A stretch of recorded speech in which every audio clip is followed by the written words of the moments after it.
हरे कृष्णा हरि बोल. मंगलाचरण घेते आहे. ओम अज्ञानतिमिरान्धस्य ज्ञानाञ्जनशलाकया चक्षुरुन्मिलितं येन तस्मै श्रीगुरवे नमः. श्रीचैतन्यमनोभीष्टं स्थापितं येन भूतले स्वयं रूप कदा मह्यं ददाति स्वपदान्तिकम्. नमः ॐ विष्णुपदाय कृष्णप्रेष्ठाय भूतले श्रीमते भक्तिवेदान्त स्वामिनिति नामिने. नमस्ते सारस्वते देवे गौरवाणी प्रचारिणे निर्विशेष शून्यवादी पाश्चात्य देश तारिणे.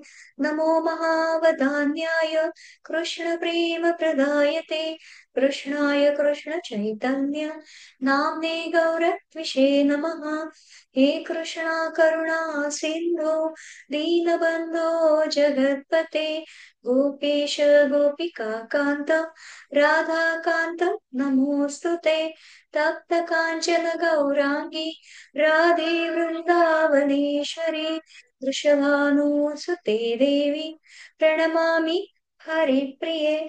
जय श्री कृष्ण चैतन्य प्रभु नित्यानंद श्री अद्वैत गदाधर श्रीवासादि गौर भक्त वृंद. हरे कृष्ण कृष्ण कृष्ण हरे हरे हरे राम राम राम हरे हरे. हरे कृष्णा हरी बोल. आजचा अध्याय मोक्ष संन्यास योग, जो गीतेचा निष्कर्ष आणि त्यागाची पूर्णता सांगून देणार आहे. म्हणजे 18वा अध्याय असं म्हटलं जातं की वास्तविक संपूर्ण गीतेचं सार आणि उपनिषदांचं जे काही सार आहे, तर बघा पहिल्या 17 अध्यायांचं सार या 18व्या अध्यायात आलेलं आहे. मग ते जाणून घेण्यापूर्वी आपण भगवंत चरणी वंदन करूयात, कारण कुठेतरी बघा सत्य संकल्पाचा दाता नारायण ही सर्व भगवंतांचीच कुठेतरी कृपा असते. म्हणून आम्ही कुठेतरी हे अध्ययन चिंतन कुठेतरी ज्ञान जाणून घेण्याचा प्रयास करत असतो. कारण भगवंतांची कृपा नसेल तर काहीही होत नाही. कारण बघा, क्षणोक्षणी बदलणारे या जगामध्ये नित्य असं काय आहे, तर ते शाश्वत सत्य आहे. आणि म्हणून त्याला जाणून घेण्यासाठी त्याची कृपा अत्यंत आवश्यक आहे. म्हणून भगवंत चरणी वंदन करूयात. इस्कॉनचे संस्थापक श्रील प्रभुपाद यांच्या चरणी देखील वंदन करून आपला उपक्रम जिथून चालू झालेला आहे, कर्नाटक मंगलोर येथील श्री राधा मंदिर गोविंदाचे अध्यक्ष जे आहेत, जे आपल्याला बऱ्याचशा बघा त्याच्या लिंक येतात, काही सेवा येत असतात, आपण ते बघत असतो. आणि बऱ्याचशा युट्यूबला सुद्धा काही काही नवीन माहिती सुद्धा आपल्याला मिळत असते. मग त्याचे अध्यक्ष आहेत श्री नामनिष्ठादास प्रभूजी यांच्या चरणी देखील नम्र वंदन करूयात. कारण त्यांच्यामुळे कुठेतरी बघा आज ऑनलाईनच्या माध्यमातून बसल्या ठिकाणी आपण हे कुठेतरी 1-1.5 तासात हे अतिशय अनमोल असं ज्ञान कुठेतरी ग्रहण करण्याची संधी मिळाली आहे. आणि श्रोते तुम्ही जगदीश मूर्ती पहिल्या अध्यायापासून ते आतापर्यंत सर्वजण ज्या पद्धतीने जोडले आहात, खरोखर तुम्ही सर्व काय आहात, श्रोते जगदीश मूर्ती आहात. कारण एका हृदयातून दुसऱ्या हृदयाला सांगायचं म्हणजे तो भाव भगवंत भाव असला तरच तो श्रोता सुद्धा तसाच असतो आणि वक्ता देखील तोच प्रयत्नामध्ये असतो. त्यामुळे वर्गामध्ये उपस्थित सर्व साधकांना भक्तांना वंदन आहे, स्वागत आहे. हरे कृष्णा हरी बोल. आता ज्याप्रमाणे म्हटलं की उपनिषदांचा सार काय आहे, भगवद्गीता पहिल्या 17 अध्यायांचा सार या 18व्या अध्यायामध्ये येतं. आणि अतिशय असा महत्वपूर्ण अध्याय आहे. म्हणजे बघा, आता संपूर्ण भगवद्गीतेचा एक एक अध्याय थोडस आपण मागे गेलं पाहिलं, तर मग आपल्याला काय आढळेल की एक एक अध्याय म्हणजे एक एक रत्न आहे. आणि भगवद्गीता हे या अनेक रत्नांनी बनलेलं एक प्रासाद म्हणजे मंदिर आहे. आणि मग 18व्या अध्यायामध्ये गीता रूपी मंदिराचा हा कळस आहे. ज्याप्रमाणे बघा वारकरी संप्रदाय किंवा अशा बऱ्याच ठिकाणी संप्रदायांमध्ये मान्यता असते की आता एखाद्याला शक्य नसेल किंवा वेळेचा अभाव असेल, तर मग केवळ कळसाचं दर्शन घेतलं तर संपूर्ण मंदिराचं दर्शन घेतल्याचं पुण्य प्राप्त होतं. आणि त्यामुळे मग या 18व्या अध्यायात सर्व अध्यायांचं चिंतन करता येऊन संपूर्ण गीतेचं दर्शन आपल्याला इथे घडतंय. आणि त्याचप्रमाणे बघा, आता चिंतन केलं तर आपल्याला बोध होतो की या गीतेच्या उपदेशामध्ये भगवंतांनी संन्यास आणि त्याग या शब्दांचा वारंवार उपयोग केलेला आहे. ज्याप्रमाणे बघा, जर आपण सतत चिंतन केलं तर आपल्याला जाणवेल की जवळपास त्याग हा शब्द 20 वेळा आणि 14 वेळा संन्यास या शब्दाचा वापर केला आहे. म्हणजे याचा अर्थ भगवंत या शब्दांकडे विशेष लक्ष पुरवत आहेत. मग आता अर्जुनाची मनस्थिती पाहिली तर त्याला युद्ध करायचं नव्हतं. आणि मग हे त्याने पहिल्या दुसऱ्या अध्यायात देखील सांगितलेलं. मग इकडे भगवंत संन्यास आणि त्यागाची प्रशंसा करतात. 12व्या अध्यायात 12व्या श्लोकात भगवंतांनी काय सांगितलं होतं? त्यागात शांतीरनंतरम, म्हणजे त्यागाने परमशांती लगेच प्राप्त होते. आणि मग अर्जुन तर युद्धातून पळ काढूच इच्छा होता. आणि मग त्याला युद्धातून निवृत्तीच हवी होती. त्यामुळे मग अर्जुन त्याग आणि संन्यास या विषयात अडकला. आणि म्हणून भगवंतांनी त्याग आणि संन्यास मग या व्यतिरिक्त अनेक विषय मांडले. ज्याप्रमाणे आपण जाणलंय की ज्ञानयोग, 12व्या अध्यायात भक्ताची लक्षणं, पुढे गुणातीताची लक्षणं, मग दैवी आसुरी संपदा, आणि मग पुढे कालच्या 17व्या अध्यायापर्यंत श्रद्धेविषयी देखील आपण पाहिलं. आता अर्जुनाला भगवंत आपल्याला श्रद्धा ठेवून युद्ध करायला भाग पाडतायत की काय, असं वाटू लागलं. आणि मग भगवंतांनी इथेच जर विषयाचा उपसंहार करायच्या आत प्रश्न विचारायला हवा असं त्याला वाटलं. आणि म्हणून इथपर्यंत अर्जुनाने जेव्हा भगवंतांचं विश्वरूप पाहिलं आणि मग भगवंत प्रत्यक्ष परब्रह्म परमात्मा आहे हे त्याला कळून चुकलं.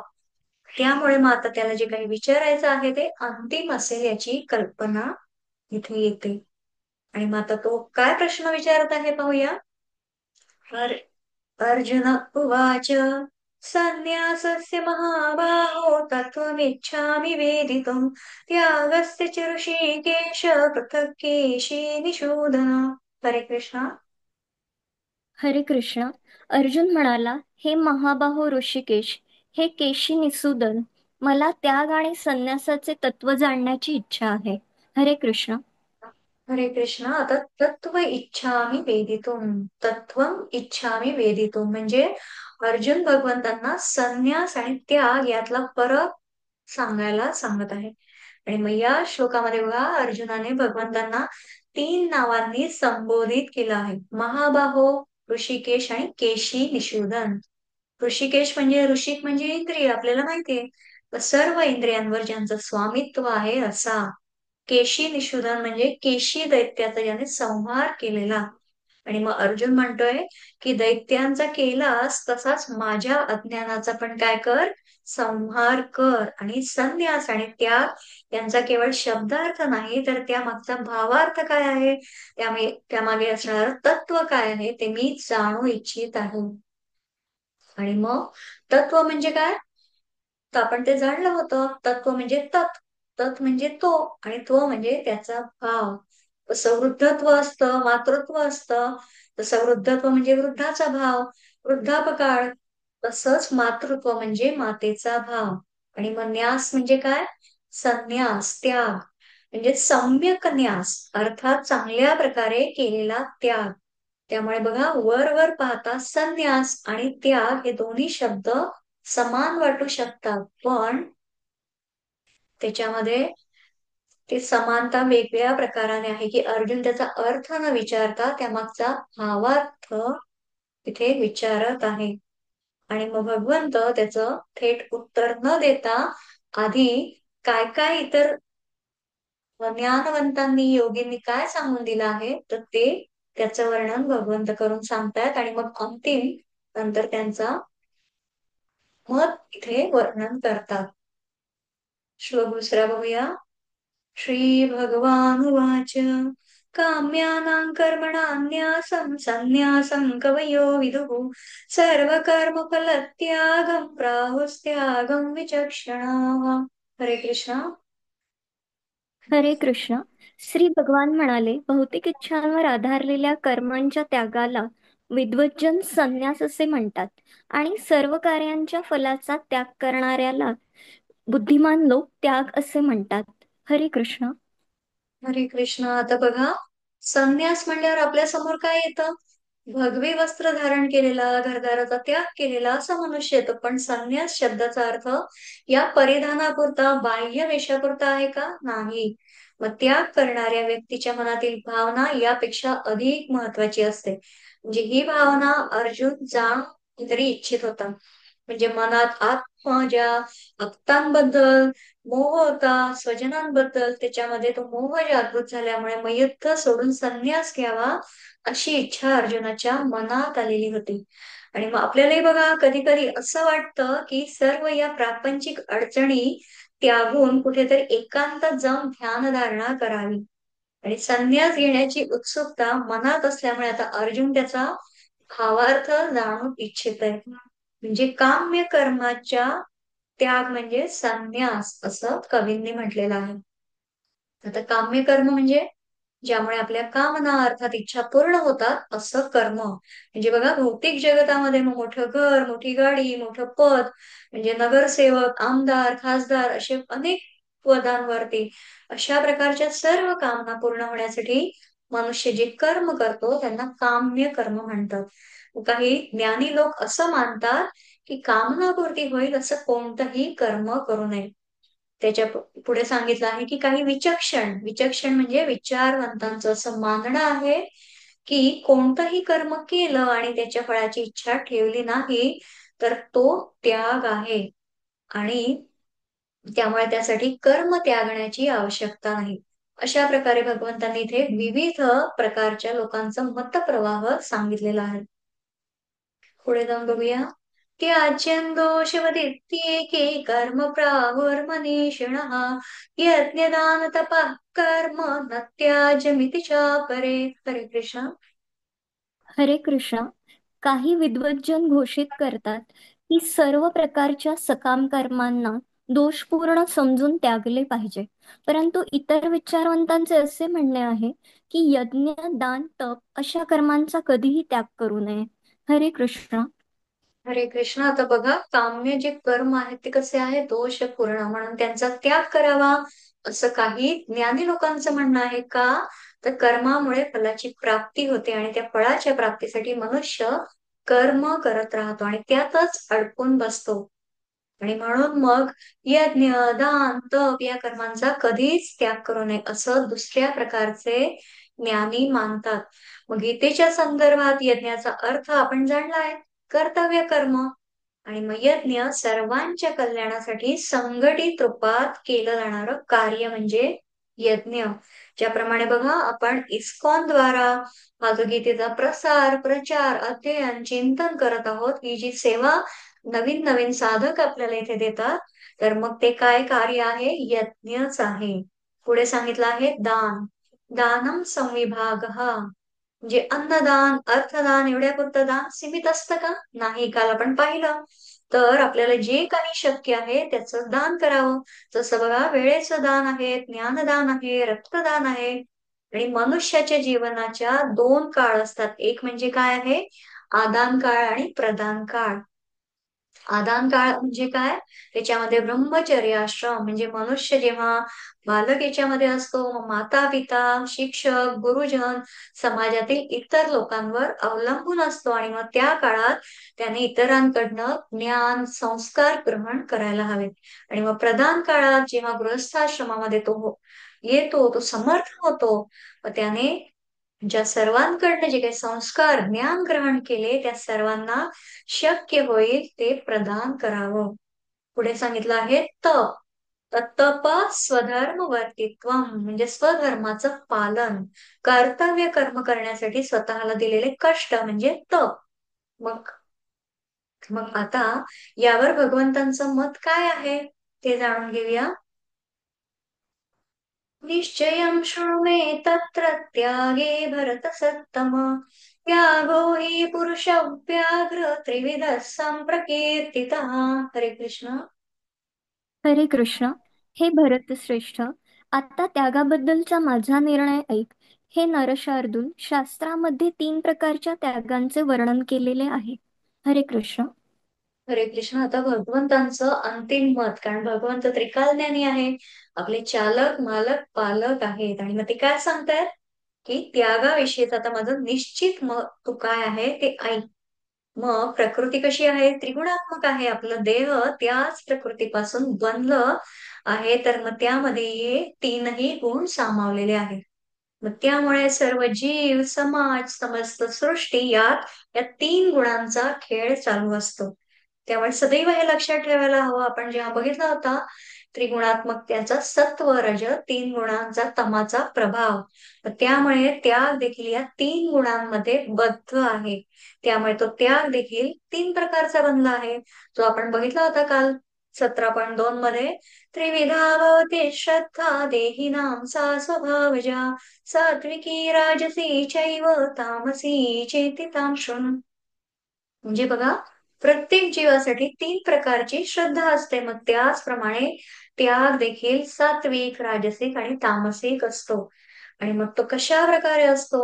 आता त्यासाठी भगवंत त्या विषयाबद्दल स्वतःचं मत सांगत आहेत. श्लोक क्रमांक 5. यज्ञदान तपः कर्म न त्याज्यं कार्यमेव तत्, यज्ञोदानं तपश्चैव पावनानि मनीषिणाम्. हरे कृष्ण. हरे कृष्ण. यज्ञ, दान, तप या स्वरूपाच्या कर्मांचा त्याग करू नये. ती कर्मे केलीच पाहिजेत. यज्ञ, ताप, दान आणि तप ही तर महात्म्यांना देखील पवित्र करतात. हरे कृष्ण.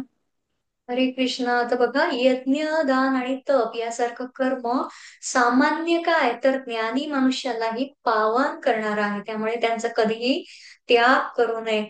ज्याप्रमाणे वरती 2 आणि 3 मध्ये जेव्हा भगवंतांनी सांगितलं कोणाकोणाचे काय कसे मत आहे, तर मग त्याच्यामधनं ते भगवंतांनी अंतिम काय सांगितलं आहे की याचा कधीही त्याग करू नये. मग हे कर्म केल्याने काय होतं? तर मनुष्य अंतर्बाह्य पवित्र बनतो. अंतरंग पवित्र केल्याने मग काय होतं? चित्तस्य शुद्धये कर्मणा, म्हणजे चित्ताच्या शुद्धीसाठी कर्म करावं. मग ही शुद्धी का करावी? मग परमात्म्याचं दर्शन व्हावं, त्याची प्राप्ती व्हावी, नराचा नारायण व्हावा, असं म्हटलं जातं. मग आता हा परमात्मा कुठे आहे? तर त्याचं उत्तर तर याच प्रश्नात आहे की हा परमात्मा कुठे नाही, तो सर्वत्र आहे, आपल्या अंतरंगात देखील आहे. आता आपल्या वर्गामध्ये देखील उपस्थित आहे, ग्रंथाच्या स्वरूपात, आपल्या वाणीच्या स्वरूपात, आपल्या चिंतनाच्या स्वरूपात, आपल्या श्रद्धेच्या, आपल्या भावनेच्या स्वरूपात. अशा प्रकारे मग आपल्याला दिसत का नाही बरं? तर आपलं अंतरंग अशुद्ध आहे. आता बघा, पाण्यात अशुद्धी असेल तर ते अस्थिर असतं, तर त्यामध्ये प्रतिबिंब दिसतं का? नाही. पण ज्यावेळी ते स्थिर होतं, स्वच्छ होतं, मग तेव्हा त्यात प्रतिबिंब स्पष्ट दिसतं. त्याचप्रमाणे बघा, आपलं अंतरंग शुद्ध झाल्यावर त्यात डोकावून पाहिलं तर आपल्याला आपलं स्वरूप जाणता येईल. आणि ते स्वरूप म्हणजेच काय? परमात्म्याचं स्वरूप. म्हणून त्यासाठी चित्त शुद्ध असायला हवं. म्हणजे ज्याला आणखीन काहीही जाणून घेण्याची गरज उरली नाही, अशा ज्ञानीनेही चित्ताच्या शुद्धीसाठी कर्म करत राहायला हवं. ज्याप्रमाणे कालही आपण बघितलं होतं की भगवंतांनी देखील अनेक प्रकारच्या लीला कर्माद्वारे केलेल्या. मग आता बघा, फक्त यज्ञ, दान, तप यांचाच त्याग करू नये का? मग याविषयी भगवंत सांगतायत, एतान्यपि तु कर्माणि सङ्गं त्यक्त्वा फलानि च कर्तव्यानिति मे पार्थ निश्चितं मतमुत्तमम्. हरे कृष्ण. हरे कृष्ण. ही सर्व कर्मे कोणत्याही प्रकारची आसक्ती किंवा फलाच्या अपेक्षेविना केली पाहिजेत. हे पार, ही कर्मे कर्तव्य बुद्धीने केली पाहिजेत. हे माझे अंतिम मत आहे. हरे कृष्ण. हरे कृष्ण. आता अंतिम मत म्हणजे यज्ञ, दान, तप याशिवाय अनेक कर्म केली जातात. जसं की स्वाभाविक कर्म आहेत, म्हणजे त्याच्यामध्ये काय? आता श्वासोश्वास करणं, भोजन करणं, जल ग्रहण करणं, चालणं, फिरणं, तर ही आपली स्वाभाविक कर्म आहेत. मग नित्य कर्म, नैमित्तिक कर्म, विशेष प्रसंगी केली जाणारी कर्म, मग श्राद्ध प्रसंगी केलेली पिंडदान, प्रायश्चित्त, तर्पण, मग ही नियत आणि विहित सर्व कर्म देखील करायला हवीत, असं इथे भगवंतांचं अंतिम मत आहे. पण ती करताना मग त्याचं फळ काय मिळेल याचा विचार करू नये. सामान्य मनुष्य बघा कर्म करण्याच्या आधीच त्या बदल्यात मला काय मिळेल याचा विचार करतो. बघा आता चातुर्मास चालू झालाय, बऱ्याच ठिकाणी काही उपासना असतात, काही ग्रंथपठण असतं, काही पारायण असतं. मग तिथे आधीच ती फलश्रुतीच पठण केली जाते की या स्तोत्रामधनं मला काय फळ मिळणार आहे, तरच मी ते पठण करेन. बऱ्याच जणांची ही वृत्ती, ही धारणाच असते. म्हणून इथे सांगितलं आहे की हे कर्म माझं कर्तव्य आहे म्हणून मी ते करायला हवं. आणि कुठलंही कर्म समोर आल्यावर आधी स्वतःला विचारायला हवं की हे माझं कर्तव्य कर्म आहे का, हे करणं योग्य आणि आवश्यक आहे का. आणि उत्तर अंतर्मन आपल्याला नेहमी साक्षी भावाने अचूक उत्तर देतं. आणि म्हणून उत्तर जर हो असलं तर मग त्या बदल्यात काय मिळेल याचा विचार करणं ही दुय्यम गोष्ट आहे. फळाची आसक्ती सोडून द्यावी असं सर्वोत्तम मत हे भगवंत सांगतात. मग त्यांनी सर्वोत्तम म्हटलं आहे, त्यामुळे मग इतर सर्व गौण आहे. मग आता भगवंत असं का म्हणतायत ते बघूया. नियतस्य तु संन्यास कर्मणो नोपपद्यते मोहात् तस्य परित्यागस्तामसः परिकीर्तितः. हरे कृष्ण. हरे कृष्ण. नियत कर्मांचा त्याग कधीही करू नये. मोहवश होऊन जर मनुष्याने आपल्या नियत कर्मांचा त्याग केला तर त्या त्यागाला तामसिक त्याग असे म्हटले जाते. हरे कृष्ण. हरे कृष्ण. आता बघा, ईश्वरेच्छा बलियसी, म्हणजे जे काही आहे ते भगवंतांच्याच कृपेने घडत असतं. म्हणजे आता मनुष्याच्या आयुष्यात बघा कोणत्या वेळी काय घडेल याचा निश्चित असा काही अंदाज आराखडा मनुष्याच्या हाती आहे का, नाही. म्हणून विसंगती हा मानवी जीवनातील एक फार मोठा घटक आहे. तर कर्मदशा बघा कोणती भोगावी लागेल हे सर्व भगवंतांच्या हाती आहे. त्यामुळे मग तेथे मी हेच करीन, मी तेच करीन असं आपलं काहीही चालत नाही. त्याचं उत्तम उदाहरण आपण बघितलं, सत्यवादी हरिश्चंद्र. स्वप्नात तर त्याने असं पाहिलं की आपले सर्व राज्य त्याने विश्वामित्रांना दान दिलं. मग दुसऱ्या दिवशी खरोखरच विश्वामित्र ऋषी राज्यदान मागायला येतात आणि मग राज्याचं दान राजा हरिश्चंद्र देऊन देतात. आणि मग दक्षिणा म्हणून म्हणजे द्रव्य विश्वामित्रांनी मागितलं, मग त्यासाठी काय ते स्वतःला आणि पत्नी आणि मुलगा यांना गुलाम म्हणून विकून टाकतात. मग त्यानंतर तर मात्र त्यांचे अति हाल होतात. मग ही कर्माची गती फार विचित्र आहे. आणि बघा, ज्याप्रमाणे भगवंत श्रीकृष्ण हे पांडवांचे सहाय्य करता, मित्र सखा असूनही आणि कुठेतरी भाऊ असून सुद्धा, बंधू असताना सुद्धा पांडवांना घोर अपमान सहन करावा लागलेला होता, वनवास भोगावा लागला होता. अज्ञातवासामध्ये विराटाच्या राज्यात दास्य करावे लागले होते. महाभारतामध्ये हे सर्व वर्णन येतं. आणि मग एक द्यूत खेळण्याचा अतिशय केवढा वाईट परिणाम झालेला. म्हणून बघा, भल्या भल्यांना या कर्मगतीने नाडलेले आहे. म्हणजे ती तिच्या पुढे आपलं काहीही चालत नाही. जे जे घडेल ते ते तटस्थपणे साक्षीपणाने फक्त पाहत राहावे. सहज जे होतच असतं ते पाहायला शिकायला हवं. आणि मग त्यामधनं ही जी कर्माची बंधनं आहे, शृंखला आहे, तर ती तोडण्याची युक्ती आहे. काय तर जे काही घडणाऱ्या घटनांवर प्रतिक्रियाच जर केली नाही तर नवीन कर्मबंधन निर्माण होत नाही. आणि अशा प्रकारे बघा, उदाहरण घेऊया की एखादा जर विद्यार्थी असेल, मग तो ज्याप्रमाणे त्याचा अध्ययन वर्गामध्ये तो अभ्यास करत असेल, व्यायाम वगैरे करणं, ही काय आहे, सर्व त्या विहित कर्म आहेत. आणि मग एखादा विद्यार्थी वैद्यकीय शास्त्राचं शिक्षण घेत असेल आणि मग वैद्यक शास्त्राचा अभ्यास करणं हे त्याचं काय आहे, नियत कर्म. म्हणजे बघा, विशाल विहित कर्मामध्ये विशिष्ट असं नियत कर्म समाविष्ट असते. आणि मग या नियत कर्मांचा त्याग करणं योग्य नाही.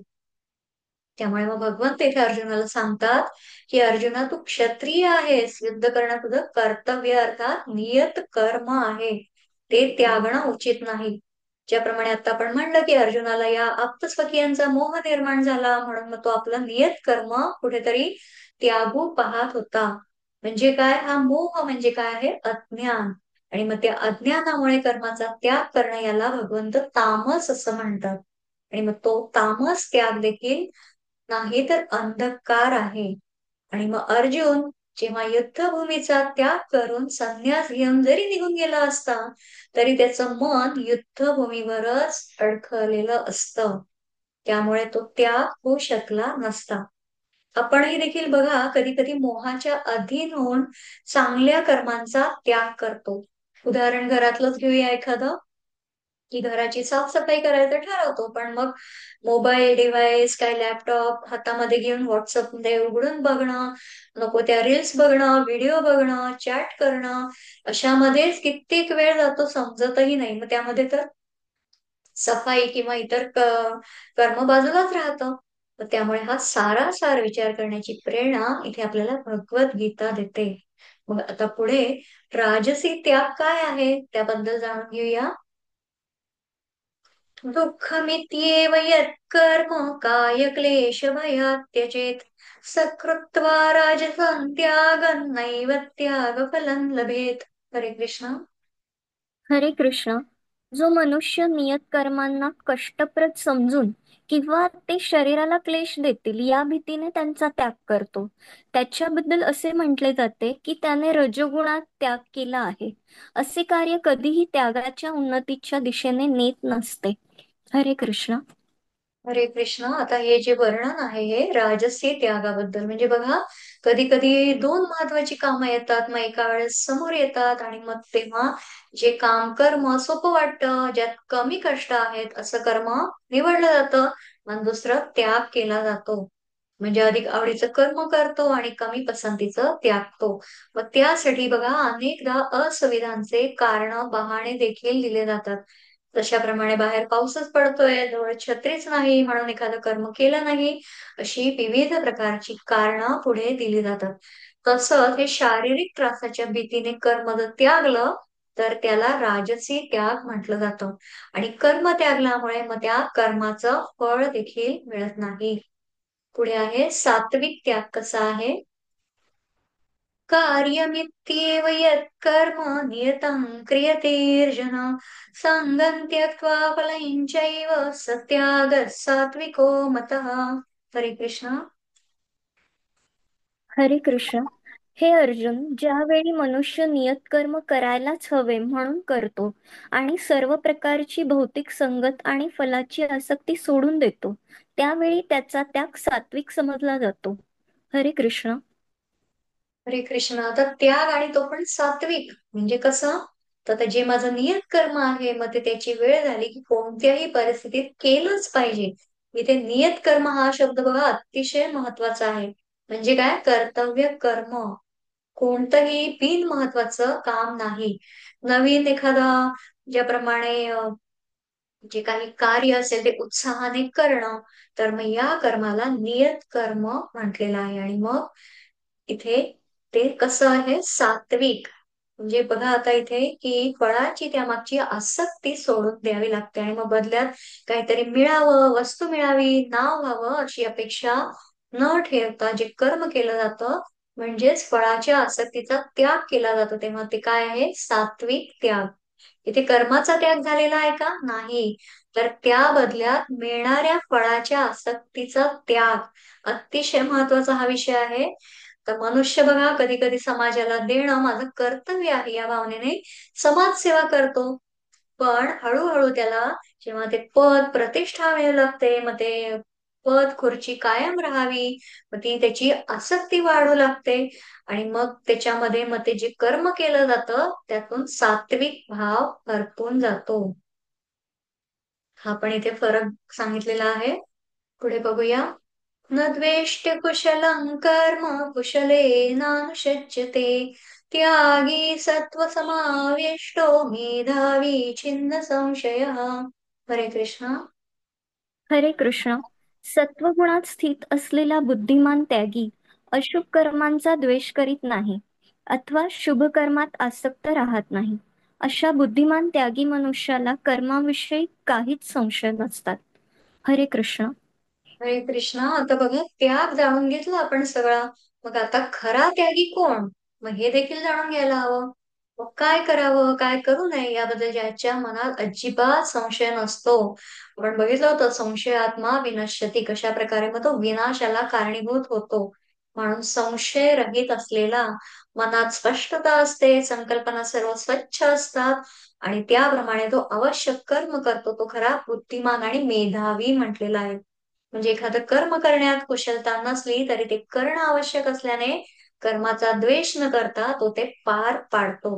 म्हणजे कर्म करण्यात कुशलता आहे तेवढंच मी करेन, इतर करणार नाही असं तो वागत नाही आणि असा मनुष्यच खरा त्यागी असतो. आता इथे प्रत्यक्ष बघा भगवंतांचं उदाहरणच आहे की जे काही समोर येईल ते कर्तव्य असेल तर ते करायचं आहे असं त्यांचं वर्तन होतं. त्रैलोक्याचे स्वामी असूनही त्यांनी जेव्हा राजसूय यज्ञ झाला मग ते यज्ञामधल्या उष्ट्या पत्रावळी देखील उचललेल्या. त्याचप्रमाणे आपल्याला माहिती आहे की अर्जुनाच्या रथाचं सारथ्य भगवंतांनी केलं.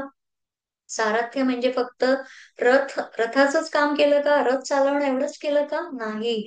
मग संध्याकाळी युद्धविराम झाल्यावर त्या घोड्यांना झालेल्या जखमांची मलमपट्टी करणं, त्यांना स्नान घालणं, खरारा करणं, ही सर्व कामं भगवंत आनंदाने करत. उपदेश करायची वेळ आली तेव्हा अर्जुनाला उपदेश सुद्धा केला. आणि अशा प्रकारे प्रत्येक गोष्ट उपदेश करण्याआधी त्यांनी स्वतः आचरणात आणली आहे. त्यामुळे त्यांनी सांगितलेल्या प्रत्येक गोष्टीला, प्रत्येक शब्दाला वजन आहे. काल आपण म्हटल्याप्रमाणे बोले तैसा चाले त्याची वंदावी पावले. त्यामुळे बघा हजारो वर्ष होऊन गेल्यानंतरही भगवंतांनी केलेला हा उपदेश ग्राह्य धरला जातो.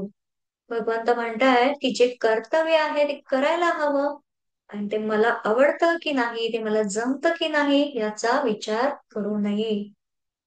न हि देहभृता शक्यं त्यक्तुं कर्माण्यशेषतः यस्तु कर्मफलत्यागी स त्यागीत्यभिधीयते. हरे कृष्णा. हरे कृष्ण. देहधारी जीवांना सर्व कर्मांचा त्याग करणे खरोखर शक्य नाही, परंतु जो कर्मफलाचा त्याग करतो तोच खरा त्यागी होय. हरे कृष्ण. हरे कृष्ण. आता बघा खरा त्यागीचा आपला विषय चाललेला आहे. भगवंत म्हणतात की अर्जुना, खरा त्यागी कोण आहे हे तू जाणू इच्छितो तर आधी हे जाणून घे की आपण सर्वजण देहधारी तर आहोत. काहीही शेष न ठेवता सर्व कर्मांचा त्याग करणं आपल्याला शक्य आहे का, नाही. स्वाभाविक धर्म जसं श्वासोश्वास करणं, भोजन करणं हे तर आपल्याला करावंच लागतं. भोजन मिळवण्यासाठी मग हातपाय चालवून अर्थार्जन करावं लागतं. कर्म त्याग हा कोणत्याच देहधारीसाठी संभव नाही. तिसऱ्या अध्यायामध्ये देखील बघा आपला हाच विषय होता. भगवंतांनी सांगितलं होतं, नाही कश्चित क्षणमपि जातु तिष्ठत्य कर्मकृत कार्यते यवशः कर्म सर्व प्रकृतीजैर्गुणैः. म्हणजे काय की एक क्षणभर देखील कुठलीही व्यक्ती कार्य करण्यावाचून राहू शकत नाही. त्रिगुणांच्या बंधनामुळे सर्वजण कर्म करण्यास बाध्य असतात. आणि मग हाच मुद्दा भगवान तिथे परत सांगतायत की कर्म त्यागणं जर संभव नाही तर मग कोणत्या प्रकारचं कर्म करावं. तस्मात् सक्तः सततं कार्यं कर्म समाचर असक्तो याचरन् कर्म परमाप्नोति पुरुषः. हा पण तिसऱ्या अध्यायातीलच हा श्लोक आहे की ज्याच्यामध्ये फळाच्या आसक्तीचा त्याग करून कार्यं कर्म म्हणजे करण्यास योग्य असलेलं कर्म करावं. बदल्यामध्ये काय मिळेल याची चिंता न करता जे काही चांगलं आहे, कर्तव्य आहे ते करण्यासाठी मी उपलब्ध आहे म्हणून मी ते करावे असे मानणारा मनुष्य त्यागी म्हटला जातो. मग जो यज्ञ, दान, तपासारखं जे कर्तव्य कर्म त्याच्या अपेक्षांचा त्याग करून करतो, मग जो त्या कर्माच्या फळासोबत त्याच्या कर्तृत्वाचा देखील त्याग करतो.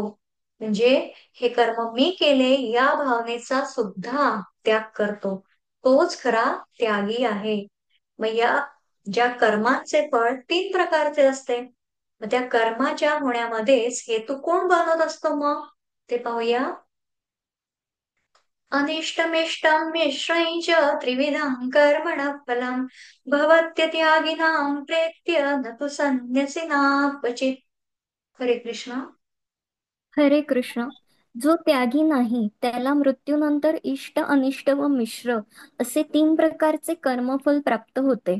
परंतु जे संन्यासाश्रमात आहेत त्यांना कर्मफलाचे सुख अथवा दुःख भोगावे लागत नाही. हरे कृष्ण.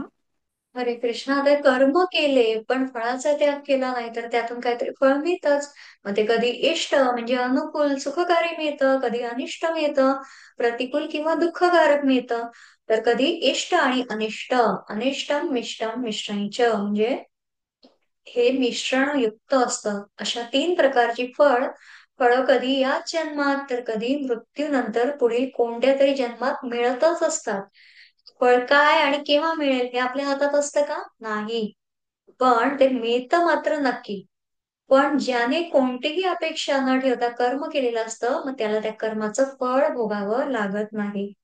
आणि मग सुख आणि दुःख दोन्ही भोगावे लागतात हे लक्षात ठेवायला हवं. सामान्यतः असं वाटू शकतं की दुःखापेक्षा नेहमी सुखच भोगायला मिळायला हवं. तर मग काय हरकत आहे, पण सुख भोगायचं असेल तरी त्यासाठी देखील जन्म घ्यावा लागतो. आणि म्हणून मनुष्य जन्मापासून मुक्ती आणि मोक्ष नाही. म्हणून मग सुख आणि दुःख कशाचीच अपेक्षा न ठेवता सर्वात उत्तम मार्ग कोणता आहे? तर आपलं कर्तव्य कर्म करावं आणि विसरून जावं. एखादं कर्म मी केलं या भावनेचा त्याग करून ते या प्रकृतीने भगवंतांच्या शक्तीने माझ्याकडून करून घेतलेलं आहे हा भाव ठेवायला हवा. ज्याप्रमाणे बघा ही काही सगळी टेक्नॉलॉजी, ही काही पॉवर आहे, अगदी आपल्या देहामध्ये असणारी ही वाणीची शक्ती आणि बोलवून घेणारा हा जो धनी आहे तो कोण आहे? भगवंत. त्यांच्या शक्ती सामर्थ्यानुसार ही सर्व सेवा इथे चाललेली आहे. आणि मग नेहमी हाच भाव ठेवणं आवश्यक आहे. पंचेतानि महाबाहो कारणानि निबोध मे सांख्ये कृतान्ते प्रोक्तानि सिद्धये सर्व कर्मणाम. हरे कृष्ण. हरे कृष्ण. हे महाबाहू अर्जुन, वेदांतानुसार सर्व कर्मांच्या सिद्धीची 5 कारणे असतात. ती कारणे माझ्याकडून समजून घे. हरे कृष्ण. हरे कृष्ण. आता कर्म पूर्ण होण्यासाठी 5 कारणं सांगितली आहेत. काय आहेत ती कारणं? मग आपण जे कर्म करतो ते मी केलं असं म्हणतो, पण प्रत्यक्षात कर्म कसं घडतं? तर इथे 5वा अध्याय पण परत त्याचा एक श्लोक येतो. अज्ञानेनावृते ज्ञानन्तेन मय्यन्ति जन्तवः. म्हणजे बघा, सर्वव्यापी परमेश्वरही कोणाचंही पाप कर्म किंवा पुण्य कर्म स्वतःकडे घेत नाही. त्याच्यामधनं अज्ञानाने ज्ञान झाकलेलं आहे. त्यामुळे सर्व अज्ञानी लोक कसे असतात? मोहित असतात. मग कर्माचं जे काही बरं वाईट फळ कर्मानुसारच प्राप्त होत असतं. भगवंत कोणत्याही कर्माचं पाप किंवा पुण्यरूपी फळ स्वतःकडे घेत नसतात. ईश्वर पर्जन्यवत द्रष्टव्य म्हणजे ईश्वर कसे आहे? पावसाप्रमाणे. जसं आद्य शंकराचार्यांनी हे सांगितलेलं श्लोकामध्ये वर्णन आहे की पाऊस कसा बघा सर्वत्र एकसारखाच पडतो. आणि मग पाऊस पडल्यानंतर तांदूळही उगवतो, गहू पण उगवतो आणि विषारी वनस्पती पण उगवतात. जे पेरावं तेच उगवतं. ज्याप्रमाणे मग गहू पेरल्यावर गहूच मिळतात, ऊस मिळतो का? नाही. त्यामुळे कर्मानुसार फळ मिळत असतं आणि मग कर्म करण्यासाठी 5 गोष्टींची आवश्यकता असते. पण त्यासाठी पुढे बघूया. अधिष्ठानं तथा कर्ता करणैश्च पृथग्विधम् विविधाश्च पृथक् चेष्टा दैवं चैवात्र पंचमम्. हरे कृष्ण. हरे कृष्ण. कर्मांचे स्थान म्हणजे शरीर, कर्ता, विभिन्न इंद्रिये, अनेक प्रकारचे प्रयत्न आणि शेवटी परमात्मा. ही 5 कारणे होत. हरे ही कृष्ण. हरे कृष्णा, ही 5 कारणं इथे सांगितली आहे. पहिलं काय? अधिष्ठान. म्हणजे याच्या आश्रयाने जे कर्म घडतं त्याला अधिष्ठान म्हणतात. आता आपण आपली सर्व जी काही कामं आहेत तर मग ती देहाच्या आश्रयाने करतो. म्हणजेच मग देह काय आहे? आपल्या कर्माचा अधिष्ठान. एखादा मोठा समारंभ किंवा कार्य एखाद्या संस्थेच्या माध्यमातून घडतं. ज्याप्रमाणे बघा इस्कॉनच्या माध्यमातून आपलं हे सर्व गीतेचा प्रचार प्रसार चालू आहे. आणि मग ही संस्था त्या कार्याचं काय आहे? अधिष्ठान. देहाच्या आश्रयाशिवाय कार्य होऊ शकतं का? नाही. तसंच संस्थेच्या आश्रयाशिवाय कार्य होऊ शकत नाही. जसं की बघा आता विजेने दिवा लागतो किंवा त्याच विजेने जे काही वातानुकूलन यंत्रणा, हवा थंड ठेवणारी जी मशीन असते, एसी वगैरे असतात, मग नुसती वीज काही करू शकते का? नाही. मग दिवा जे वातानुकूलनाचे यंत्र असतं मग यांच्या आश्रयाने ते कार्य घडतं. आणि मग त्या कार्याचं अधिष्ठान ती उपकरणं होतात. एखाद्या कारखान्यात वस्तू बनतात, मग वस्तू बनवण्यासाठी कारखान्याचा आश्रय लागतो आणि मग तो कारखाना कार्याचा अधिष्ठान होतो. पुढे सांगितलेलं आहे कर्ता. आता शुद्ध आत्मतत्व कर्म करत नाही. मग हे आत्मतत्व देहाशी जोडलं जातं. मग तेव्हा जो अहंभाव उत्पन्न होतो तो जीवात्मा, आणि हा जीवात्मा कर्ता होतो. म्हणजे होणारं कर्म जीवात्म्यांकडून म्हणजे कर्ता या भावाने होतं. पुढे सांगितलं आहे करण. म्हणजे कर्म करण्यासाठी जी काही साधनं लागतात त्यांना करण म्हणतात. जसं की बघा, आपला हात, पाय, डोळे ही सर्व साधने अथवा ही करणं आहेत. जे आपण डोळ्यांच्या साह्याने आता बघण्याचं कर्म करतोय, कानांच्या साह्याने श्रवण करत आहोत. आणि मग अशा प्रकारे बघा, वयापरत्वे डोळ्यांना कधी कधी दिसेन असं होतं, मग अशा वेळी चष्मा लावावा लागतो. आणि मग संस्कृत मध्ये चष्म्याला उपनेत्र म्हटलं जातं. मग हे काय आहे? उपकरण. ज्याप्रमाणे मग पायाने आपण चालतो, पाय हे कर्माचं काय झालं? करण. करणाला साह्यभूत होतं ते उपकरण. म्हणजे कोणतं उपकरण? गाडी हे काय आहे? उपकरण. पुढे सांगितलं आहे चेष्टा. विविधाश्च पृथक चेष्टा. म्हणजे कर्म पूर्ण करण्यासाठी हर प्रकारचे जे प्रयास करावे लागतात, प्रयत्न करावे लागतात. आणि मग हे सर्वासाठी महत्वाचं काय आहे? दैव. म्हणजे अधिष्ठान, कर्ता, करण आणि हे जे काही प्रयत्न आहे, मग या सर्व गोष्टी एकत्र येऊन सुद्धा बघा, कधी कधी कर्म पूर्णत्वास जात नाही. मग इथे दैव देखील आवश्यक असतेच. म्हणजे पूर्वजन्मीच्या किंवा मग या जन्माच्या गतकाळातील कर्मांची जी काही बरी वाईट फळं असतात, मग यांचा देखील कर्मसिद्धीवर परिणाम होत असतो. आणि म्हणून मग कर्मसिद्धी केवळ दैवावर अवलंबून असते का? नाही. मग काही लोक म्हणतात की कर्मसिद्धीसाठी केवळ दैवावर संबून राहतात. मग काहींचा दैवावर अजिबात विश्वास नसतो. आणि म्हणून भगवद्गीता कर्मसिद्धीसाठी या पुरुषार्थाला प्राधान्य देते आणि त्याचबरोबर दैवाचा भाग देखील मान्य करते. म्हणजे असेल माझा हरी तर देईल खाटल्यावरी, हे तर गीतेमध्ये अजिबात मान्य नाही. कुठेतरी या सर्व गोष्टी हव्याच हव्या. आणि शेवटचं म्हणजे जे काही सांगितलंय ते दैव. म्हणजे भूतकाळातील घडून गेलेल्या गोष्टींचा विचार करताना एखादं कार्य सिद्धीला गेलं नसेल तर मग त्यामध्ये दैवाचा किती भाग होता हा विचार करता येतो.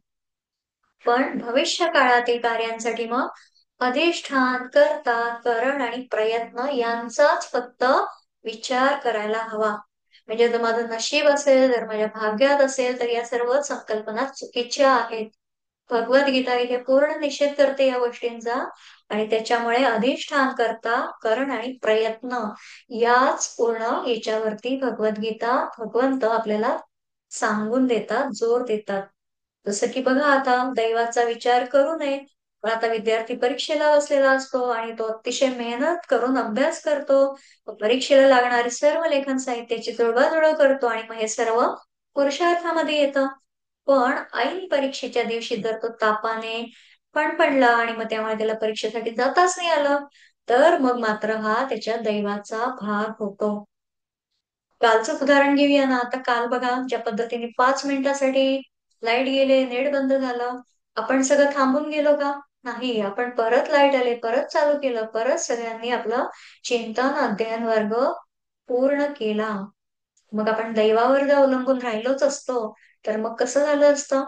त्यामुळे हे नशीब, भाग्य वगैरे या गोष्टी त्यांचा निषेधच सांगितला आहे. म्हणून कर्मसिद्धीसाठी कर्तव्य चोख पार पाडणं हा पुरुषार्थ आहे आणि त्या पलीकडे कार्यसिद्धीला जाईल किंवा नाही हे इथे सांगितलं आहे. आता कार्यासाठी पुढे काय सांगितलं आहे ते बघूया. शरीरं वा शरीरं वा मनोभिर्यत् कर्म प्रारभते नरः न्यायं वा विपरीतं वा पञ्चैते तस्य हेतवः. हरे कृष्ण. हरे कृष्ण. शरीराने, वाणीने किंवा मनाने न्याय्य किंवा त्याच्या विपरीत असे जे काही कर्म मनुष्य करतो ते या 5 कारणांमुळे घडत असते. हरे कृष्ण. आता ही 5 कारणं जी आपण जाणली, मग ही सर्व कर्म ही सर्व प्रकारच्या या प्रकृतीच्या गुणांमार्फत केली जातात. म्हणजे त्याचं जे अंतःकरणाने जे मोहित झाले आहे असा अज्ञानी पुरुष जो मी करता म्हणतो, तर त्याने हे जाणून घेणं आवश्यक आहे. आणि मग आता या कर्माच्या होण्यामागे पाच हेतू सांगण्याचं तात्पर्य काय आहे ते बघूया. तत्रैवं सति कर्तारम् आत्मानं केवलं तु यः पश्यत्य कृतबुद्धित्वान् न स पश्यति दुर्मतिः. हरे कृष्ण. हरे कृष्ण. म्हणून या पाच कारणांचा विचार न करता ज्याला वाटते की तो एकमेव कर्ता आहे, तो खचितच मूर्ख आहे व तो गोष्टींना यथार्थ रूपात पाहू शकत नाही. हरे कृष्ण. हरे कृष्ण. आता बघा, मला माझं माझ्याकडून माझ्याशिवाय किंवा मीच असं सगळा तो मी असतो. तर तिथे अहंकार विमूढात्मा आपण मागील श्लोकांमध्ये बघितलं होतं. त्यांनी हे जाणून घेणं आवश्यक आहे. काय जाणून घेणं आवश्यक आहे? की कर्म या पाच गोष्टींमुळे होतं. आणि मग असं असून सुद्धा अज्ञानी जो अहंकारी मनुष्य असतो, तो आत्म्याला कर्ता समजतो. आता आत्मा म्हणजे मी, माझा देह, शुद्ध आत्मतत्व, असे अनेक वेगवेगळे अर्थ होऊ शकतात. मग आत्मा याचा अर्थ संदर्भानुसार बदलत असतात. मग इथे शुद्ध आत्मतत्व हाच करता आहे असं समज अज्ञानी मनुष्य करतो असं इथे म्हटलेलं आहे. प्रत्यक्षात बघा, आत्मा काहीच करत नसतो. त्याच्या उपस्थितीत फक्त कर्म घडत असतात. ज्याप्रमाणे बघा, आता हे ट्यूबलाईट चालू आहे, याच्यामधनं प्रकाश मिळतो. फ्रीज मधनं आतील जे पदार्थ असतात ते थंड ठेवण्याचं कार्य होतं. मग हे कार्य विजेच्या उपस्थितीत होतं. आता वीजच नसेल तर मग हे होईल का? तसंच थंड करण्याचं जे कर्म आहे ते कोण करतंय? फ्रीज करतंय, पण ते विजेच्या उपस्थितीत होत आहे. तसंच बघा, देहाची सर्व कर्मे प्रकृतीच्या द्वारा आत्म्याच्या उपस्थितीत होतात. म्हणजे आत्मा कर्म करत नाही. आणि मग अज्ञानाने, अशुद्ध बुद्धीमुळे जीव अहंभावाने स्वतःला कर्ता मानतो. जीवाचं स्वरूप आत्मस्वरूप आहे, पण हे तो जाणतच नाही. आणि मग हे आत्म्याला अकर्ता मानण्यामुळे होतं. श्लोक क्रमांक 17 बघूया. यस्य नाहंकृतो भावो बुद्धिर्यस्य न लिप्यते हत्वापि स इमान् लोकान् न हन्ति न निबध्यते. हरे कृष्ण. हरे कृष्ण. जो मिथ्या अहंकाराने प्रेरित नाही, ज्याची बुद्धी बंधनात सापडलेली नाही, तो जगातील मनुष्यांना मारून देखील मारेकरी होत नाही. तसेच तो कर्माने बांधलाही जात नाही. हरे कृष्ण. हरे कृष्ण. याच्यामध्ये कर्माने बांधला जात नाही, म्हणजे याच्यामध्ये काय सांगितलं आहे की केले या भावातून मुक्त होणं ही मोठी गोष्ट आहे. ज्यांचा असा भाव असतो त्यांची देहबुद्धी कमी होते, ते कर्माने लिप्त होत नाही. आणि मग हे समजण्यासाठी अभ्यासाची, चिंतनाची, वारंवार या अध्ययनाची गरज आहे.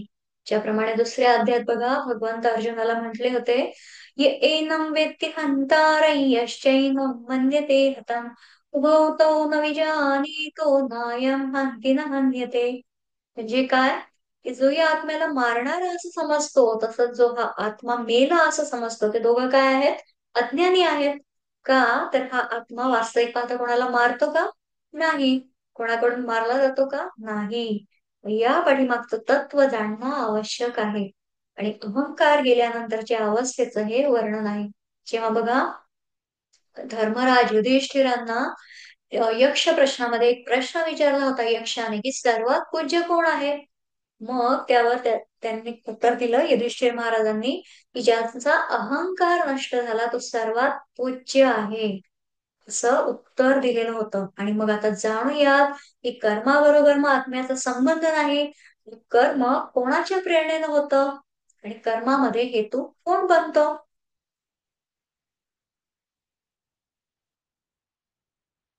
ज्ञानयज्ञेयं परिज्ञाता त्रिविधा कर्म चोदना करणं कर्म कर्तेति त्रिविधा कर्म संग्रह. हरे कृष्ण. हरे कृष्ण. ज्ञान, ज्ञेय आणि ज्ञाता ही तीन कर्माला प्रेरणा देणारी कारणे होत. इंद्रिये, कर्म आणि कर्ता हे तीन कर्मांचे घटक आहेत. हरे कृष्ण. हरे कृष्ण. आता मग कोणाच्या प्रेरणेने होतं कर्मासाठी? हेतू कोण असतो? मग जाणण्याची क्रिया म्हणजे काय आहे? ज्ञान. जो जाणणारा असतो तो ज्ञाता. जे जाणायचं आहे त्याला ज्ञेय म्हणतात. या तीन गोष्टी काय आहेत? कर्माच्या प्रेरणा. तर आपण बघा, एखादी वस्तू पाहतो, मग ती आपल्याला चांगली वाटते, मग तिच्याविषयी कुतूहल जागृत होतं, मग त्या वस्तूचं ज्ञान प्राप्त करण्याची इच्छा होते. मग ती वस्तू काय आहे? ज्ञेय आहे. जसं की एखादा मोबाईल, एखादा डिव्हाइस, एखादा लॅपटॉप किंवा एखाद्या आजकाल भरपूर टेक्नॉलॉजी आहेत. मग त्याच्यामधून ते वस्तूचं काय होतं? ज्ञेय. मग त्या वस्तूचा रंग, रूप, घटक याचं आपण ज्ञान घेतो आणि मग ती वस्तू प्राप्त करण्याची इच्छा होते. त्यासाठी मग आवश्यक ते कर्म आपण आरंभतो. मग त्यातूनच कर्म करण्याची आवश्यक करण आणि क्रिया उद्भवत असते. आता मग कर्माची प्रेरणा आणि कर्म संग्रहाबद्दल जाणून घेऊया. ज्ञानं कर्म च कर्ता च त्रिदैव गुणभेदतः प्रोच्यते गुणसाङ्ख्याने यथा वच्छृणुतान्यपि. हरे कृष्ण. हरे कृष्ण. प्रकृतीच्या तीन गुणांना अनुसरून ज्ञान, कर्म आणि कर्ता यांचे तीन प्रकार आहेत. ते प्रकार आता तू माझ्याकडून ऐक. हरे कृष्ण. हरे कृष्णा. प्रकृतीचे तीन गुण माहितीत आपल्याला, सत्व, रज आणि तम. मग या त्रिगुणात्मक प्रकृतीचा भाग असलेला कर्ता, ज्ञान आणि कर्म हे देखील त्रिगुणात्मक आहेत. मग ज्ञान देखील बघा, सात्विकी, राजसी आणि तामसिक ज्ञान म्हणजे तर अज्ञानच म्हटलेलं होतं. तमातून म्हणजे अज्ञानातून रजाकडे आणि रजाकडून सत्वाकडे जीवाचा प्रवास असायला हवा. आणि मग आता ज्ञानाच्या तीन भेदांपैकी सात्विक ज्ञान कोणतं आहे? त्याच्यासाठी श्लोक क्रमांक 20 आहे. सर्वभूतेषु येनैकं भावमव्ययमीक्षते अविभक्तं विभक्तेषु तज्ज्ञानं विद्धि सात्विकम्. हरे कृष्ण.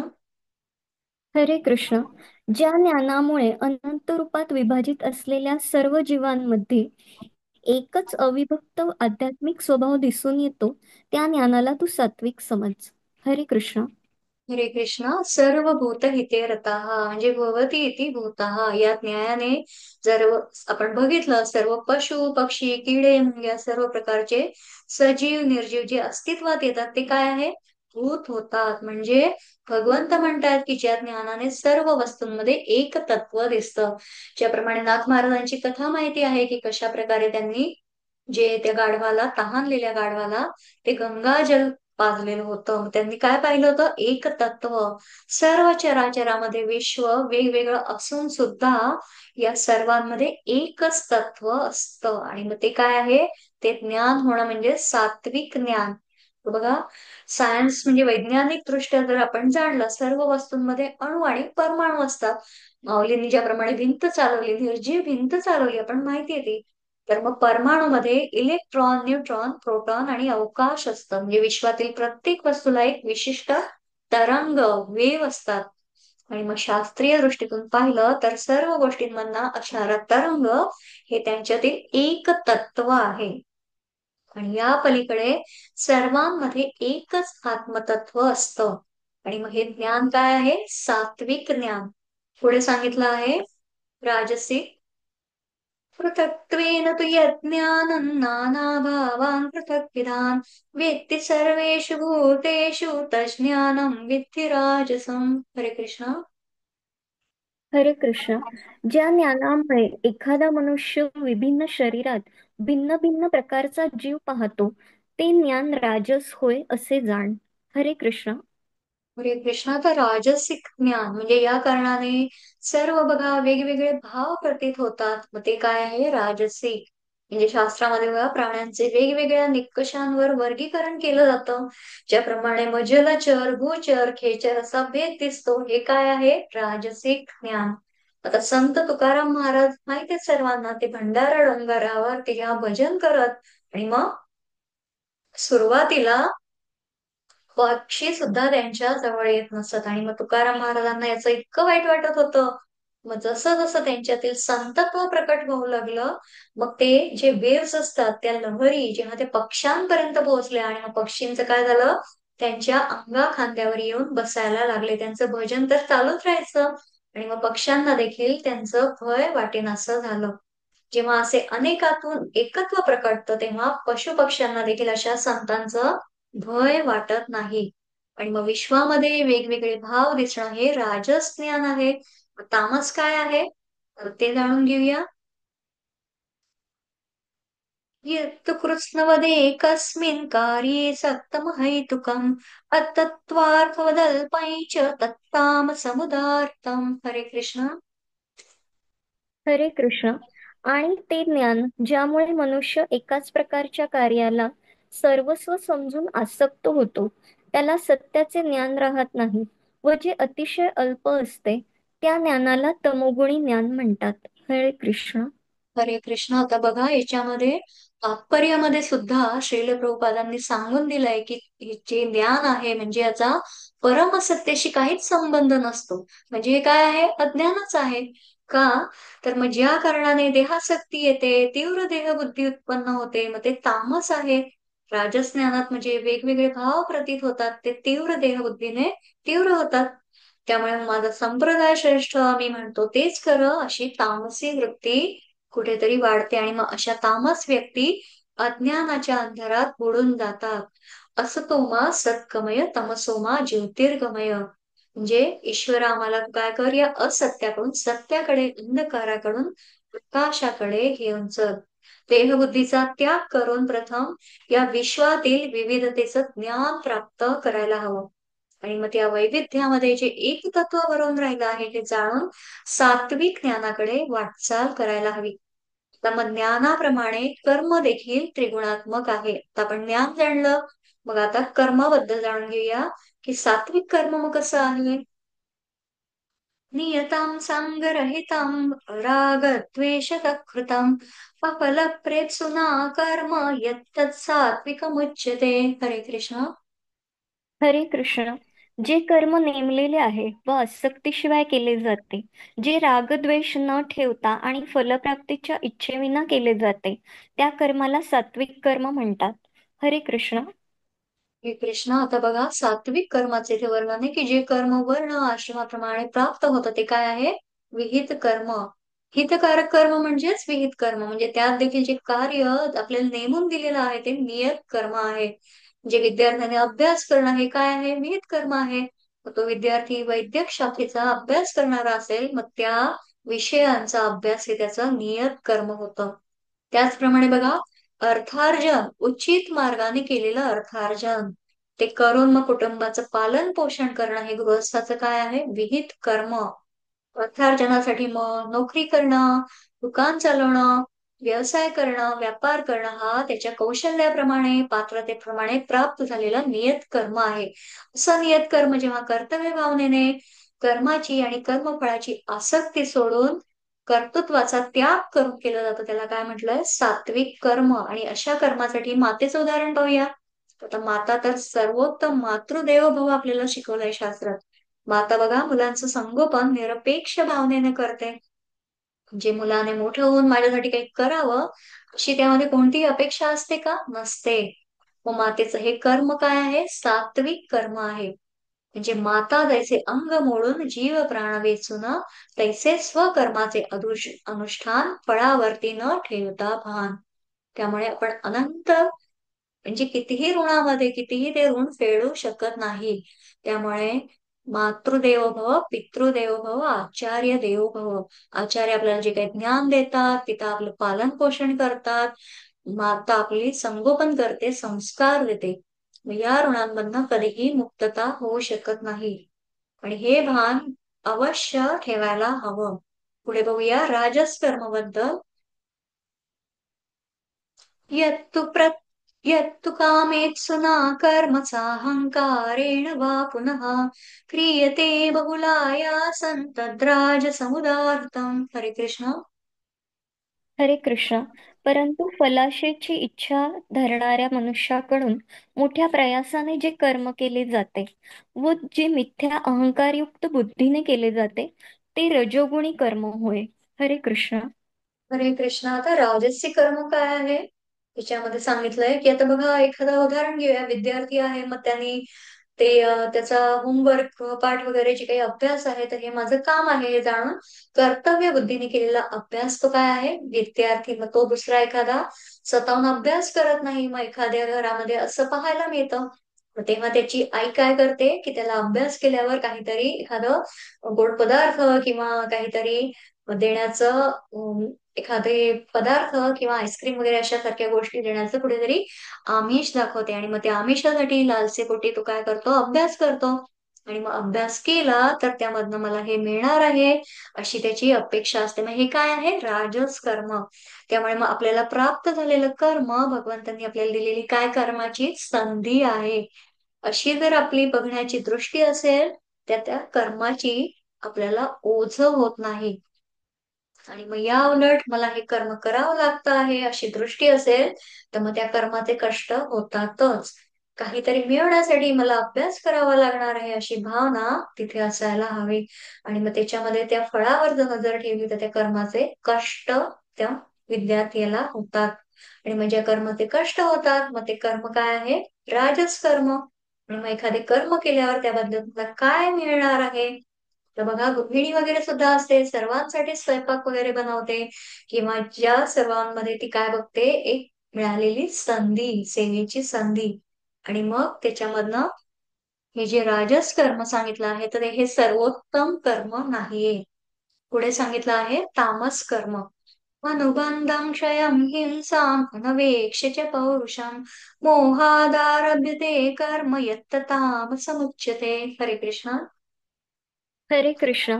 जी कर्म मोहाने शास्त्रीय आदेशांची अवहेलना करून व भावी बंधनाची पर्वा न करता किंवा हिंसा अथवा दुसऱ्यांना क्लेश देण्याकरता केले जाते, त्या कर्माला तामसिक कर्म म्हणतात.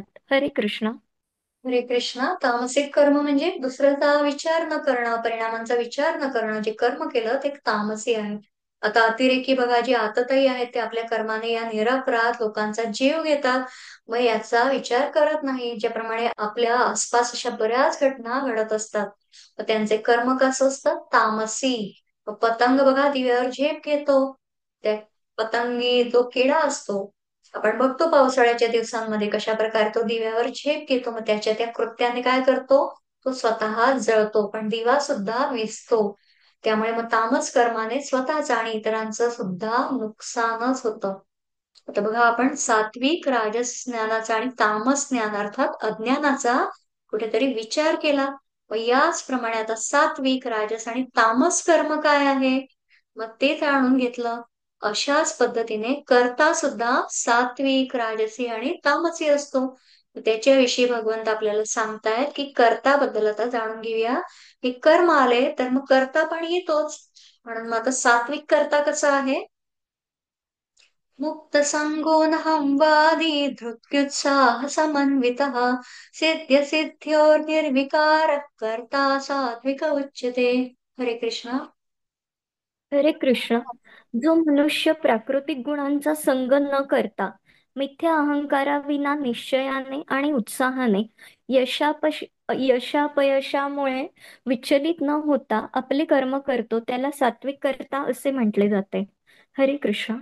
हरे कृष्ण. सात्विक करता जो कोणत्याही क्षेत्रातील कार्यकर्त्याने काय होतं? सदैव बघा, हा श्लोक अतिशय महत्वाचा आहे.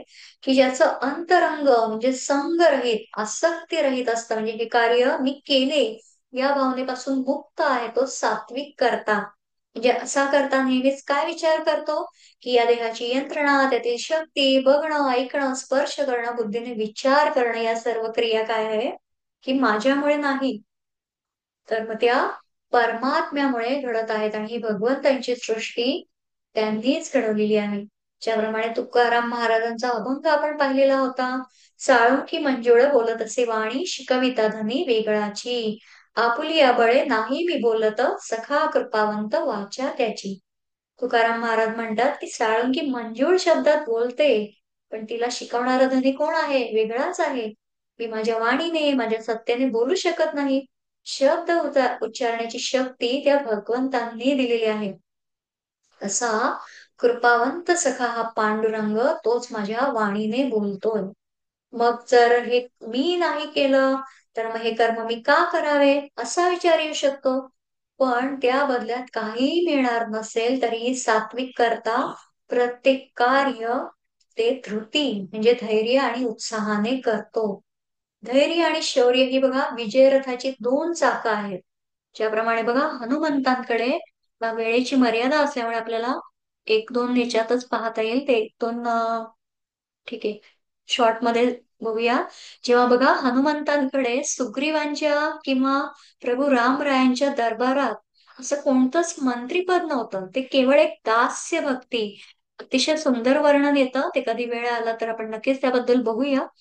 पण ते कसं हनुमंत प्रत्येक कर्म मात्र उत्साहाने करत होते. आणि मग रामरायांचं कार्य करताना तर त्यांचं वर्णन केलं जातं, विद्यावान गुणी अति चातुर राम काज करी बेको आतुर. म्हणजे बदल्यात काय मिळेल, केलेलं कार्य सिद्धीला जाईल किंवा अपूर्ण राहिल्याचा विचार सात्विक करता करत नाही. आणि एखादं कार्य पूर्णत्वाला गेले तर मग आपला उत्साह वाढतो. पण ते अपुरं राहिलं तर मात्र पण उदास होतो, दुःखी होतो. पण सात्विक जो असतो, सात्विक मनुष्य, तर तो मात्र दोन्ही परिस्थितीमध्ये बॅलन्स, समत्व, निर्विकार राहणारा असतो. कार्याच्या परिणामांचा तो प्रभाव पुढील कार्यावर होऊ देत नाही. कार्याचे परिणाम बघा कोणताही असले तरी तो असाच विचार करतो की माझी जेवढी क्षमता होती तेवढं 100% मी पूर्ण प्रयास केला. त्यामुळे कार्य पूर्णत्वात गेले किंवा अपुरे राहिले तरी तो निर्विकार असतो. मग आता मध्यम कर्त्याचं लक्षण काय आहे ते बघूया. रागी कर्मफल प्रेसुर्लुब्धो हिंसात्मको शुचिः हर्ष शोकान्वितः कर्ता राजस परिकीर्तितः. हरे कृष्ण. हरे कृष्ण. जो कर्ता कर्म आणि कर्मफलांप्रती आसक्त होऊन फळांना भोगू इच्छितो आणि जो लोभी, ईर्ष्याळू, अपवित्र व सुखदुःखांमुळे विचलित होणारा असतो, त्याला रजोगुणी कर्ता असे म्हटले जाते. हरे कृष्ण. हरे कृष्णा. रजोगुणी हा कसा आहे बघा, आता ही सृष्टी भगवंतांची आहे. आपण जे काही कर्तव्य कर्म करतो ते त्यांच्यासाठी, त्यांच्याच रंगभूमीवर त्यांनीच दिलेल्या भूमिकेप्रमाणे. आता आपण सर्व प्रत्येक जण एका भूमिकेमध्ये आहोत. त्यांच्या आशीर्वादाने, त्यांच्या शक्तीने सर्व करतो. त्यामुळे तोच आपला द्रष्टा, श्रोता, प्रेक्षक आहे आणि तोच आपल्यासाठी टाळ्या वाजवणार आहे, आपलं कौतुक करणार आहे. मग भगवंत कौतुक केव्हा करतील? जेव्हा सात्विक कर्म करून ते आपण अर्पण करू. पण रजोगुण मात्र असं होऊ देत नाही.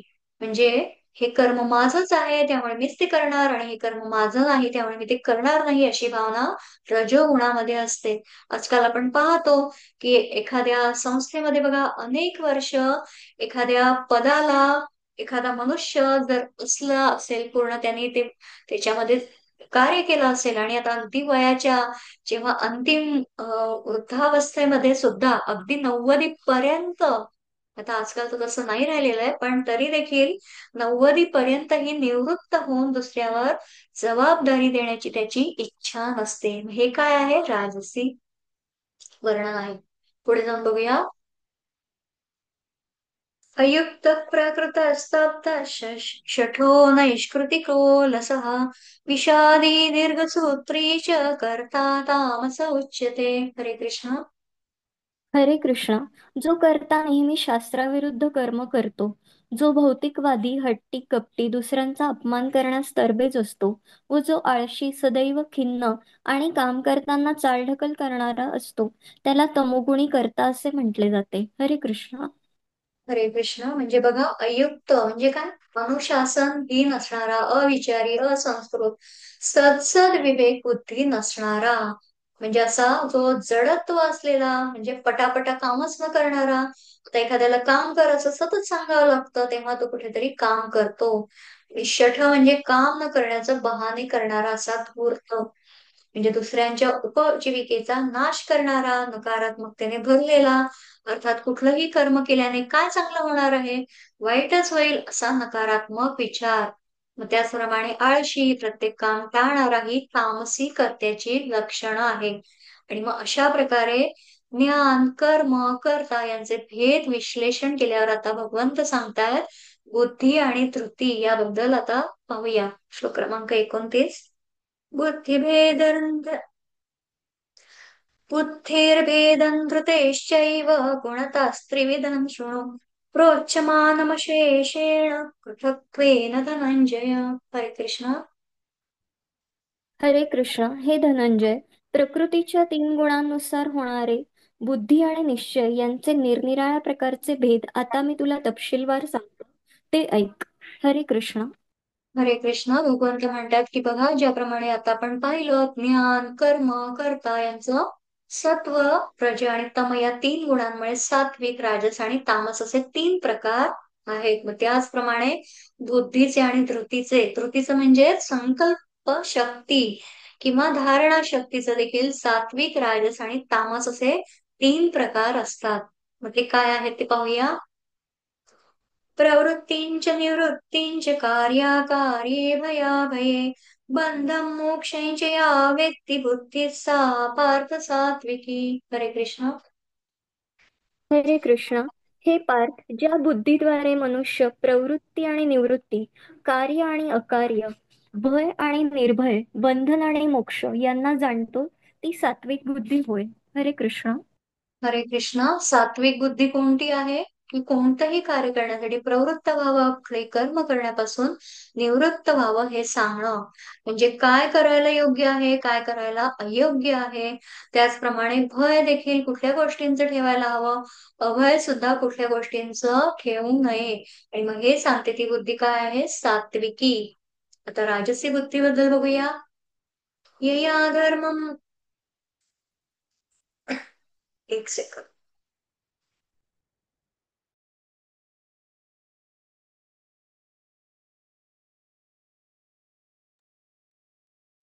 हरे कृष्ण.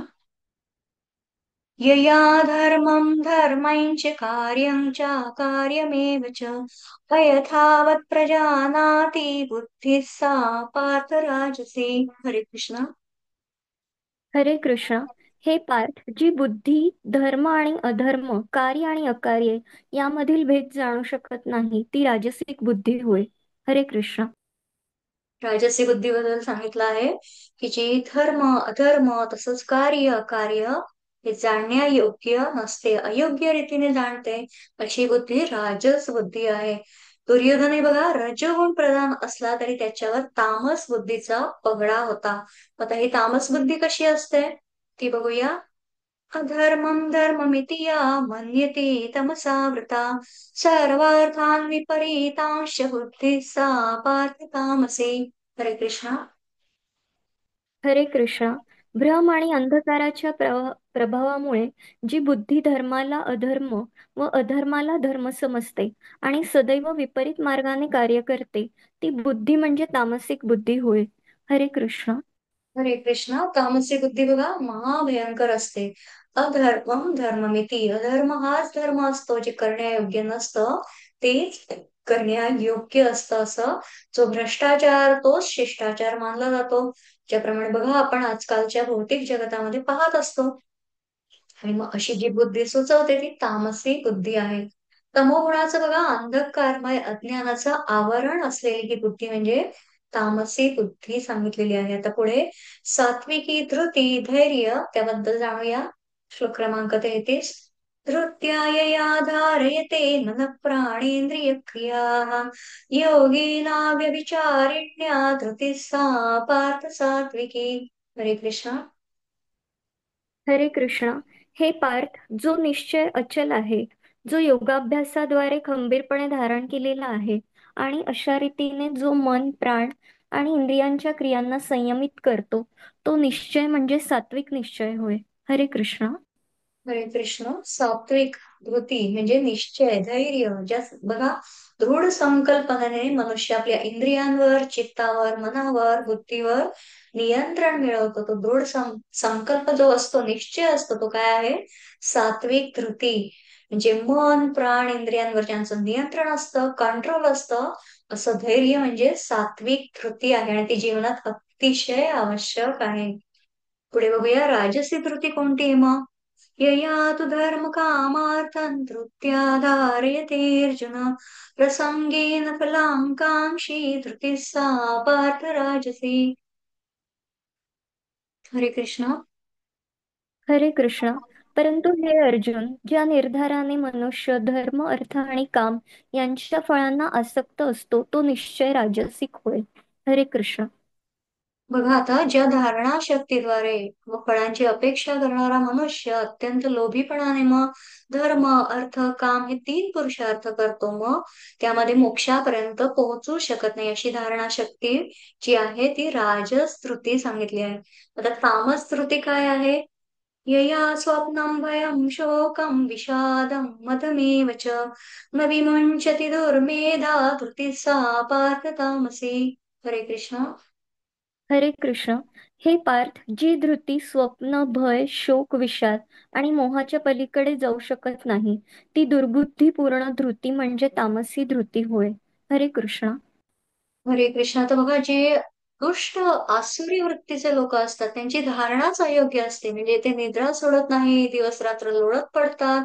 लवकर उठून काय करायचं म्हणून मी उठतच नाही असं त्यांच्या त्या न उठण्याचं देखील समर्थन करतात. सतत भयभीत असतात, चिंतित असतात, दुःख कुरवाळत बसतात, सतत मरणाच्या गोष्टी असतात. आणि मग अशा प्रकारे त्यांना सतत कसलं तरी भय असतं आणि मग पशूंप्रमाणे त्यांचं वर्तन आणि धारणा असते. आणि मग हे काय आहे? तामसी धृती. आता सुखाचे प्रकार बघूया. 36, 37, 38 आणि 39 मध्ये ते जाणून घेऊया. सुखं त्विदानीं त्रिविधं शृणु मे भरतर्षभ. अभ्यासाद् रमते यत्र दुःखान्तैः च निगच्छति. हरे कृष्ण. हरे कृष्ण. हे भरत श्रेष्ठा, बद्ध जीव ज्या तीन प्रकारच्या सुखाचा उपभोग घेतो आणि ज्यामुळे त्यांच्या दुःखांचा नाश अंत होतो, हे तीन प्रकारचे सुख आता माझ्याकडून ऐक. हरे कृष्ण. हरे कृष्णा. बघा, सुखाचे देखील सात्विक, राजसिक आणि तामसिक असे 3 प्रकार असतात आणि त्याबद्दल आता भगवंत सांगतायत. प्रारंभी सुखाची माहिती देतात. यत्तदग्रे विषमिव परिणामी मृतोपमं तत्सुखं सात्विकं प्रोक्तम आत्मबुद्धी प्रसादजम. हरे कृष्ण. हरे कृष्ण. जे आरंभी विषासमान प्रतीत होते, परंतु शेवटी अमृततुल्य असते आणि जे मनुष्याच्या ठिकाणी स्वरूप साक्षात्काराची जागृती करते, त्या सुखाला सात्विक सुख म्हटले आहे. हरे कृष्ण. हरे कृष्णा. सात्विक सुखाची व्याख्या भगवंत सांगतायत की सर्व भूत हिते रताः. आपण काय म्हणत असतो? हा काय आहे? भगवद्गीतेचा मंत्र आहे. इतरांची दुःख पाहून त्यांना सुखी करण्यात जो रममाण होतो, मग त्याला स्वतःची दुःख उरतच नाही. बघा, एखाद्या कार्यक्रमामध्ये एखादा जर आला तर अतिशय काही ना काही हलके फुलके विनोद किंवा कोणाला तरी हसू निर्माण करणं, ते वातावरण आनंदी उल्हासित निर्माण करणं, ही काय आहे? भगवद्गीतेमधली ही मिळालेली देणगी, भगवंतांकडनं मिळालेलं हे वरदान आहे. आणि मग त्यामधनं त्याला त्या वरदानामधनं स्वतःचं दुःख असं उरत नाही, त्याच्या दुःखांचा अंत होतो. आता आरंभी तर हे सर्व कठीण आहे, पण निग्रहाने केलं तर सहज साध्य होतं. आणि मग त्याचा परिणाम काय सांगितला आहे? अमृतमय. विषयेंद्रिय संयोगात यत्तदग्रे मृतोपमं परिणामे विषमिव तत्सुखं राजसंस्मृतम्. हरे कृष्ण. हरे कृष्ण. इंद्रियांचा विषयांशी संयोग झाल्याने प्राप्त होणारे सुख, जे आरंभी अमृतासारखे भासते, परंतु शेवटी जे विषाप्रमाणे असते, त्या सुखाला राजसिक सुख म्हटले जाते. हरे कृष्ण. हरे कृष्ण. राजसिक सुख म्हणजे याच्या बरोबर विरुद्ध, सात्विक सुखाच्या विरुद्ध राजसिक सुख. जेव्हा मनुष्य बघा भौतिक सुखांचा उपभोग घेतो तेव्हा आनंदी असतो, पण परिणाम वाईट असतात. ते क्षणभंगुर सुख असतं, ते राजसिक सुख असतं. यदग्रे चानुबन्धे च सुखं मोहनमात्मनः निद्रालस्य प्रमादोत्थं तत्तामसमुदार्तम्. हरे कृष्ण. हरे कृष्ण. आणि जे सुख स्वरूप साक्षात्काराकडे लक्ष देत नाही, जे आरंभापासून शेवटपर्यंत मोहमयी असते आणि जे निद्रा, आळस व प्रमाद यापासून उत्पन्न होते, त्या सुखाला तामसिक सुख म्हटले जाते. हरे कृष्ण. हरे कृष्णा. तर तमोगुणाची बघा सर्वात प्रिय गोष्ट काय आहे? निद्रा आणि आळस. निद्रेतच बुडून राहणं हे तमोगुणाचं प्राधान्य आहे. आळस आणि खोटेपणा यामध्ये बुडालेला तो केवळ तामस म्हणजे काय? अंधकार आहे. आणि इथे भगवंत म्हणतात की तामस एवढंच म्हणतात, ते सुख म्हणतायत का पुढे? नाही. आणि कारण ते सुख आहे का? नाहीच. तामसी सुख, तामसी बुद्धी, तामसी धृती, तामसी ज्ञान या सर्वांचा त्याग केला पाहिजे. मधली बघा राजसी बुद्धी ठीक आहे, पण सर्वात श्रेष्ठतम जे काय आहे ते सात्विक सुख आहे, सात्विक बुद्धी आहे, सात्विक धृती आणि सात्विक ज्ञान आहे. आता या तिन्ही गुणांसह कोणकोणत्या वस्तूंचे भेद असतात तो श्लोक आज घेऊया आणि इथेच थांबूया आज. श्लोक क्रमांक 40. न तदस्ति पृथिव्यां वा दिवि देवेषु वा पुनः सत्त्वं प्रकृतिर्जैर्मुक्तं यदेवि स्यात् त्रिभिर्गुणैः। हरे कृष्ण। हरे कृष्ण.